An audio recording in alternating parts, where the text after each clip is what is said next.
સુરતના પાંડેસરા જીઆઈડીસી વિસ્તારમાં આવેલી પટ્ટીબા મિલમાં કામ દરમિયાન એક કરુણ અકસ્માત સર્જાયો હતો। મળતી માહિતી મુજબ મિલની છત પર તાડપત્રી ગોઠવવાનું કામ ચાલી રહ્યું હતું, ત્યારે કામદારે અચાનક સંતુલન ગુમાવતા ઊંચાઈ પરથી નીચે પટકાયો હતો। અકસ્માતમાં તેઓ ગંભીર રીતે ઇજાગ્રસ્ત થતા તાત્કાલિક 108 એમ્બ્યુલન્સ મારફતે સેવા હોસ્પિટલમાં ખસેડવામાં આવ્યા હતા।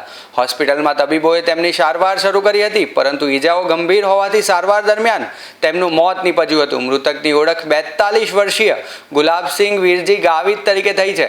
તેઓ મૂળ નવાપુર નજીકના ગામના રહેવાસી છે અને સુરતમાં મજૂરી કામ માટે રોજ અપડાઉન કરતા હતા। ગુલાબસિંહ ગાવિતના અચાનક અવસાનથી તેમના પરિવારમાં શોકનું મોજું ફરી વળ્યું છે। તેમના નિધનથી 2 દીકરીઓએ પિતાની છત્રછાયા ગુમાવી છે, જેને કારણે પરિવાર પર આર્થિક અને માનસિક સંકટ ઊભું થયું છે। ઘટનાને લઈને પરિવારજનોએ મૃતકના પરિવારને યોગ્ય વળતર આપવામાં આવે તેમજ બંને દીકરીઓના ભરણ પોષણ અને ભવિષ્યની વ્યવસ્થા કરવામાં આવે તેવી માંગ ઉઠાવી છે। ઘટનાની જાણ થતાં પોલીસ પણ સ્થળે પહોંચી જરૂરી કાર્યવાહી હાથ ધરી રહી છે।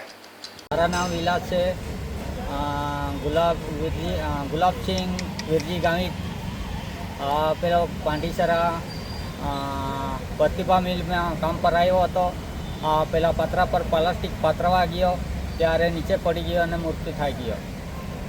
કેટલા સમયથી કામ કરતા હતા? તો અત્યારે પહેલાં આવતા હતા, પણ અત્યારે 10-15 દિવસ જેવો કામ પર આવ્યો હતો અને પડી ગયો। અને પરિવારમાં કોણ કોણ? પરિવારમાં નાના નાના છોકરા છે, બાયરી છે, બીજો કોઈ નથી।